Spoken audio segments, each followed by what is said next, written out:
Today we're going to try to predict Metacritic scores for upcoming games in December 2025. This is a monthly video series that I do, so if you're into that kind of thing, subscribe and follow along for more. 3 things to establish off the top. Yes, one more than my normal 2. Number 1, I understand Metacritic is not the all-in be-all of game scores. It's not that serious. Don't take it that serious. We just do this for fun.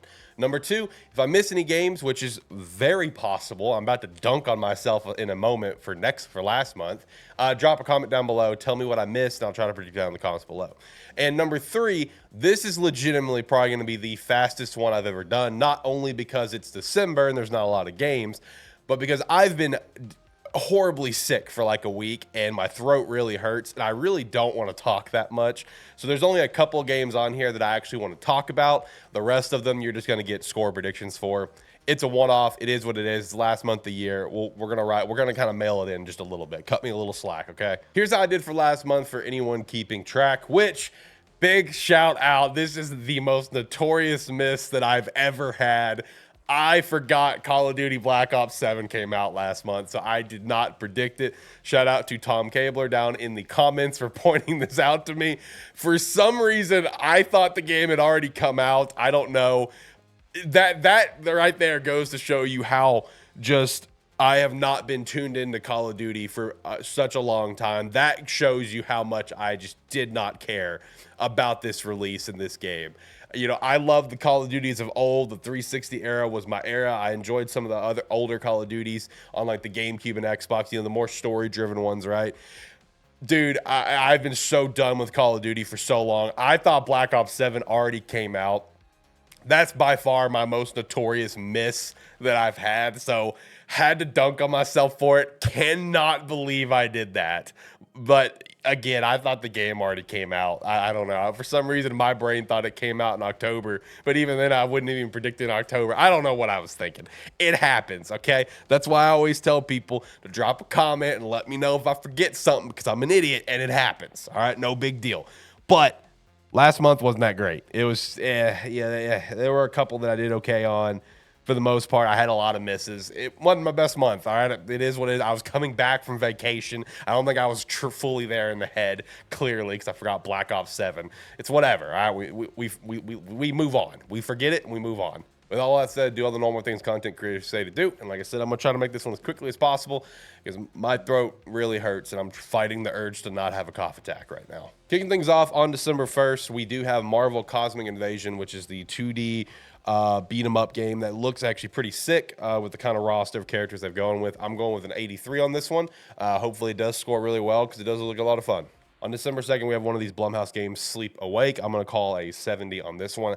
I've been trying to watch some of the trailers and stuff on it and kind of general approach. There are aspects about it that look okay, but I'm not completely sold on all these Blumhouse published games so far. December 3rd, we have Guild Wars Reforged. For the most part, Guild Wars games have a strong tendency to be in a good score range. So I'm going to say 85 on this one. I feel like it kind of fits the mold for where these games across the board usually, you know, kind of score at, especially for this one in particular. So, I mean, it just kind of makes sense to me. 85, let's roll with it. Also on December 3rd, we have Let It Die Inferno. I believe this one was like just revealed recently. I'm not sure, probably like the state of play or something. I don't know if that was the reveal or like a follow-up for it. It looks interesting, but I feel like this is a game that could suffer for some really poor scoring because like apparently the game is like very open about it's got an extreme amount of generative AI. So this game is going to be a really interesting measuring stick to see how people are going to review this game. I'm going to say low, and I'm going to say let's go 65 just because I feel like it's going to get hit with the hammer pretty hard. But who knows? It might score up in like the 75, which was kind of my initial thought. And then I remembered all the articles about the generative AI stuff, and I started reading into it.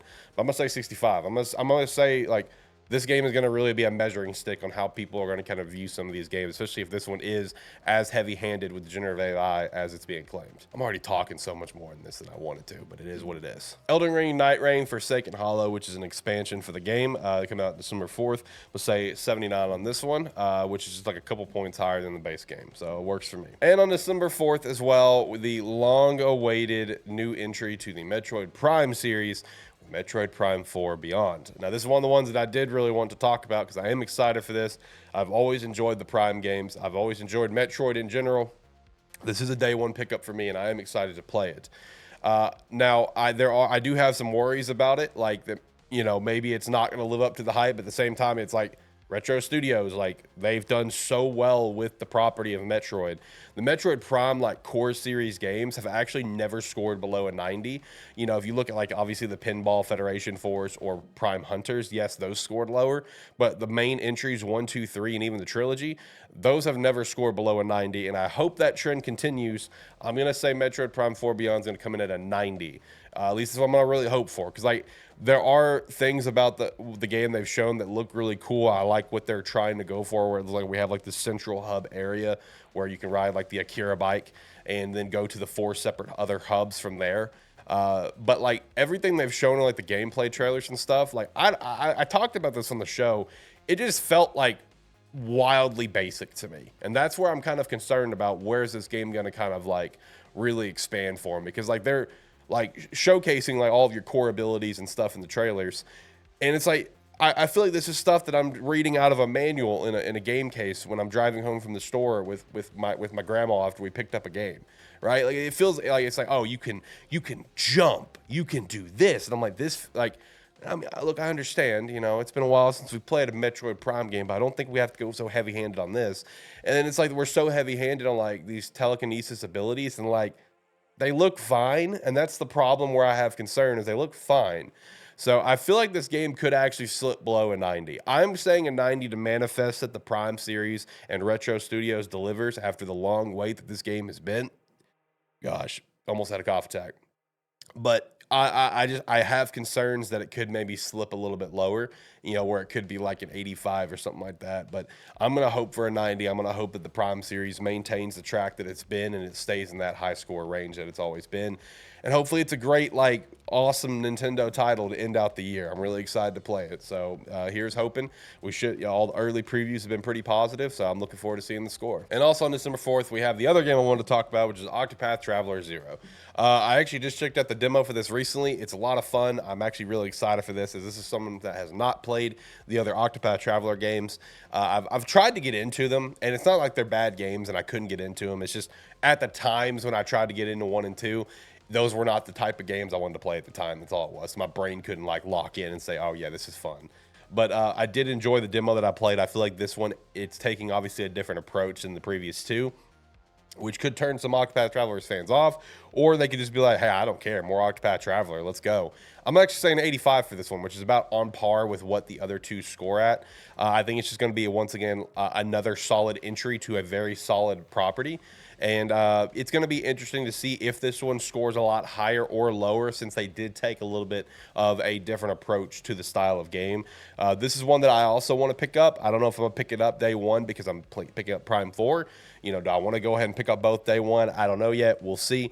But I do want to pick it up at some point. I really enjoyed my time in the demo, and I'm looking forward to the full release and seeing what it scores at. December 8th, we have Skate Story. I'm going to say a 72 on this one. No real reason. It's just kind of what I'm feeling. December 9th, we've got a game called Death Howl. I'm going to say an 80 on this one, but I do want to shout out. This one actually looks pretty cool. I like the graphical approach for it. It's a roguelike, like deck builder, Souls-like game or something like that. So like the whole concept for it sounds really cool. I think this is one that maybe like my friends at Gamestetic, Zach and John, would really enjoy. But I don't know. I think the art style and the concept sounds really cool. I'm gonna say an 80 on this one. Also, on December 9th, we have Unbeatable, which is like a rhythm game. I'm gonna say a 77 on this one. On December 11th, we have Dun Jungle, which is leaving early access. This game is obviously been like extremely praised on Steam over the last year. It's like overwhelmingly positive. People really enjoy it. I've seen people call it like it's like a Dead Cells, but it's monkey business or whatever. I think this game could actually score pretty well with its leave of early access. I'm gonna say 85 on this one. It looks like a lot of fun. I want to check it out. Mutant Football League 2. This one also leaves early access on December 12th. I'm gonna say a 77 here. And lastly, on December 12th, the last game I've got for this month is going to be Terminator 2D No Fate, which I'm going to say 69 to finish out the year, just because I'm a child and why not. So that's all I've got for this month. Like I said, it is a shorter month because it is just December. There's usually not a lot of games come out, but if I did miss something, please let me know. I'll definitely comment down below and kind of give my prediction on it and maybe a little bit more expanded thoughts, because I don't have to talk. You know, I can just text. It's great. As well, again, you know, I'm sick, so I really didn't want to talk more. In fact, this video is probably longer than I want it to be. And I think Survivor Series War Games starts soon, so I'm gonna go in and watch that, have a good time with that. So shout out to that. But hey, we finished up 2025 for Metacritic score predictions. Did obviously not start in January. This idea didn't come to me later, but I am very excited to approach January of 2026 and do a full calendar year of Metacritic score predictions. I'm really excited for that. For anyone that watches these videos, I really appreciate you guys. This is just a fun project for me to do, and it's really cool to see the reception for it, and really cool to see, the interactions and hear other people's thoughts on like how games are going to be scored. Because again, this is just for fun. Metacritic scores are not really that serious. They're some of my favorite games are from like when I was younger aren't scored that high, and they're like some of my favorite games ever. It's not that big of a deal. It's just fun to predict. And honestly, if you're new here, please subscribe to the channel. We have a lot of stuff coming out here in December. A lot of like end of year content, a lot of like just annual stuff that we're doing. So like, let me see if I can go through the Rolodex here in my brain. We've got the Gamesthetic Game of the Year bracket that we always do. We normally do that live on Gamesthetic. We probably still will do it live, but may also just take that one to a pre-record because it'd be a lot easier for me to edit the bracket in DaVinci Resolve versus like the very wild, over-the-top, multi-layer fashion that I have it set up in OBS for me to actually do the bracket live. So we may take that one off pre-record, but either way, we do have a Gamesthetic bracket that we do every year deciding the game of the year, where the three of us vote on the games and see who's going to take home the crown. It always ends up being some pretty fun chaos and some, it's kind of wild to see what moves on and what doesn't. I will say Xfish 33 will not be part of the bracket, because all three of us actually agree for once that is all of our favorite games of the year. So that one will actually not be part of the bracket. Also on live at some point, we will each be doing our Gamesthetic Top 10, which is our favorite 10 games of the year. So that'll be live at some point.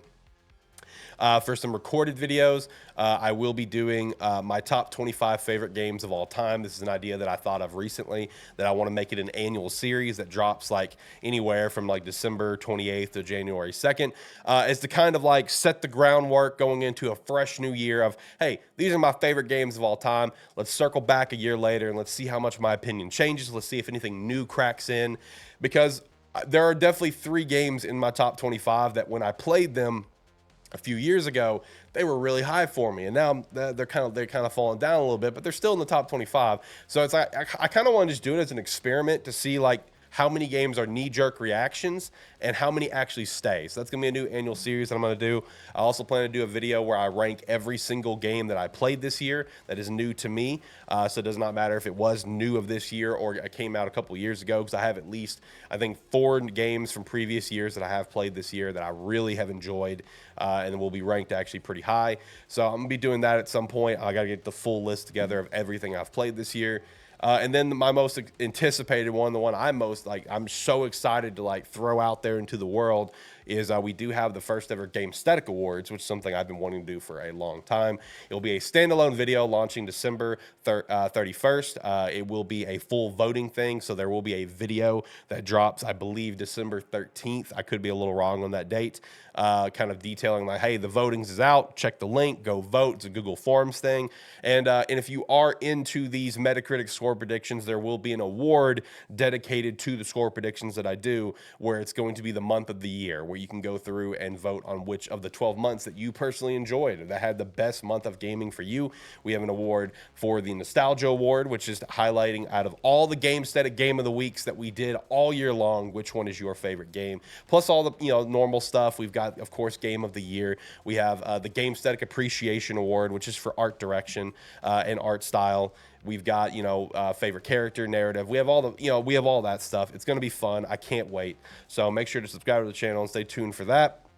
I think with all that said, I think that's it. Hopefully you have a great, month of December. Hopefully you have a phenomenal gaming month of December. Hopefully you have a wonderful Christmas, in case you only watch these videos.